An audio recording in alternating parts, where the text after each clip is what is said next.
For every version update of Genshin Impact, they air a special program with previews of the upcoming version. Normally, this program is hosted by the voice actors of important characters. However, on November 8, 2024, this is not what happened. Due to the SAG-AFTRA voice actor strike, the localization team was forced to use members of its team in place of the voice actors that would normally fill that role. While out of the ordinary for the fanbase, the localization team filling in voice work with members of the team is a pretty standard practice. If you've played the English localization of Genshin, you've undoubtedly heard Gabe and Kai filling in for the roles of dozens of unplayable characters, without being credited for their work. I went through a bunch of different characters on the wiki to provide some examples I think are done by them, but keep in mind it's kind of hard to pin down when they aren't credited, and when many of the VAs that are credited with additional voices. If the voices are done by someone else, to those individuals, I'm sorry, and I'll update a pinned comment if I find out who those voices actually are, but nevertheless, give these a listen. I think they're done. Hey travelers, welcome to the Genshin Impact version 5.2 special program. I'm Gabe from the Loc team. 1, 2, 3. Good. There isn't a single one missing. And I'm Kai. We meet again. Whoa, a cuckoo soar. Want to join us? There's an orange buell fruit drawn on the bulletin board. Now, maybe they've opted out of having their names credited for their voice work. With the Genshin community, I would not blame them. I don't know. So, I don't want to spend too much time on it. But if they haven't, it's pretty messed up. That's all to say though, if you've ever wondered why so many characters sound the same, that's why. And it's also why the change in the special program isn't actually that wild. But not all of the non-playable characters get thrown to the localization team. Typically, for the NPCs that have a major role in larger quests, and even many smaller ones, a professional voice actor will take on that role. Characters like Tepe, Hey, don't worry about me. Peak condition. Kari Bear, It's all too much. Papa! and Ying Air Don't waste a drop of that essence now. We want all of it in there. are all professionally casted voice actors. So, in the face of a voice actor strike, if you had a character with a lot of lines that couldn't reasonably be pushed onto the staff, and that character didn't have a voice actor that had been officially announced, what would you do? Surely you wouldn't use an AI-generated voice for them while voice actors are striking to prevent themselves from being replaced with AI, right? That'd be crazy. That would be the worst possible time to use AI-generated voices. Is a mother harming her children when she coaxes them into swallowing a bitter pill? Of course not.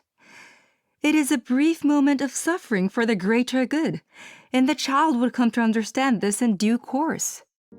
Now, to pad out the runtime, let me tell you how I got here, because this might be a bigger problem than it appears on the surface. I had been putting off the 5.2 quest and finally decided to start playing through them the other night. When I got to the Masters of the Nightwind quest, this giant dude said something that caught me a little off guard. This scroll is a record of her deeds. Notice the way he said record? For my non-native English speakers, let me explain. In American English, the pronunciation of this word changes a lot depending on whether it's used as a noun or a verb. When it's used as a verb, it's pronounced record. When it's used as a noun, it's pronounced record. I noticed this a few times when I was playing Wuthering Waves and just assumed it was a quirk of forcing the VAs at Side London to do American accents for the characters. So I decided to ask my buddy from the UK, and he said, yes, but it's subtle. I had to wait almost 2 hours for that response, so at this point, it was bugging me enough that I had to know for sure. So I found this video and sure enough, they used the O pronunciation, but that's weird. Genshin uses Formosa Interactive for its localization, and that's in California. Maybe they just outsourced to a British VA due to the strike?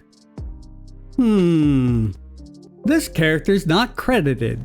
That's weird, because he's the most important character in this quest. It's not impossible that they had someone on the team do the voice, but what are the chances they had a British employee on the team that could do an American accent and got them to do the voice work? At this point, I wasn't sure what to think. but something was definitely off. So I started to pay attention.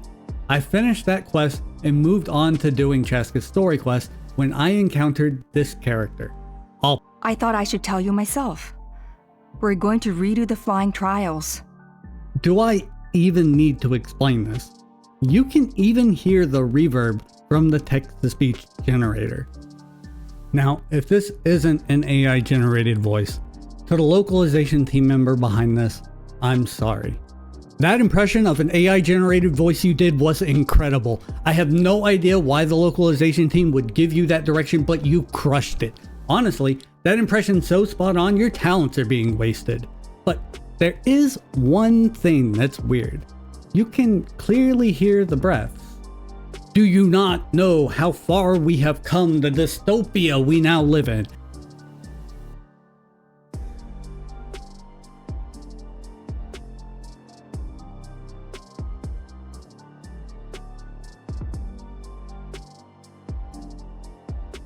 Is a mother harming her children when she coaxes them into swallowing a bitter pill? Of course not. It is a brief moment of suffering for the greater good. If I can do this at home with frickin' ChatGPT, imagine what the software a voice acting studio has access to can do. Notice though that it does sound a bit forced, like all the breathing sounds and wuthering waves that sound like they were written into the script. Kuro scrapped their old localization team and managed to have the entire game revoiced in almost no time at all. We all thought the voice acting was bad because it was rushed, but after hearing this interwoven with the voice acting from actual people, maybe we were just looking at it the wrong way. Maybe they were only able to get all the voices done so quickly because they AI generated them. Like how it seems pretty damn obvious at this point that the Genshin localization team has started to do it as well. If you don't believe me, you can listen to all the lines in the archive after finishing the quest as much as you want. Or you can just listen to the fandom wiki if you don't want to download a 100 gig game just to hear some AI voices. Now, can I prove beyond a shadow of a doubt this character's voice is AI generated? No. I'd have to contact Formosa Interactive and get lucky enough to not only talk to someone, but for that person to be willing to whistleblow. That'd never happen, right? Right? Right. I'm just a ghost with 2,000 subscribers on YouTube. You think I have any of the connections I need to make that happen? Besides, do I really need to prove it beyond the shadow of a doubt? Criminal courts don't even go that far. The standard of proof is beyond a reasonable doubt. And in this case, the evidence kind of speaks for itself from where I'm sitting. It's the most reasonable conclusion here, considering all the hoops you'd have to jump through to explain it being anything else. Anyway, thanks for watching. I don't normally do this type of content, but I've been in kind of a creative slump lately and I needed something, anything, to get me back on the grind, and there was no way I was going to pass up on this. So, if this is the kind of content you're into, don't subscribe here. But you might be interested in my second channel where I've started making news-related content. Bye!